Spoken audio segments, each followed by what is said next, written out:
ஆண்டவர் திட்டமாய் தீர்மானமாய் உன்னோடு முகமுகமாய் ஒரு பேசுகிற காரியம் என்று சொன்னால், போனதை பற்றி இழந்ததை பற்றி நீ எண்ணி எண்ணி கலங்குவதனால் என்ன பிரயோஜனம் இருக்கிறது?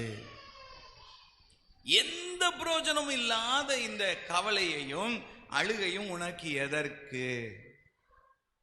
இந்த அழுகையும் இந்த கவலையையும் உன் வாழ்வு மாறாதபடிக்கு, உன் வாழ்வு முன்னேறாதபடிக்கு, நீ இழந்ததை திரும்ப பெற்றுக்கொள்ளாதபடிக்கு அவைகள் தடுக்கிறது என்பதை நீ உணராமல் இருக்கிறாயோ?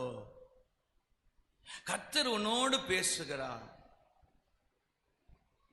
உன் பலன் குன்றி போகும் அளவுக்கு அழுகிறது என்ன? சத்தமிட்டு அழுகிறது என்ன? அழுது புலம்புகிறது என்ன?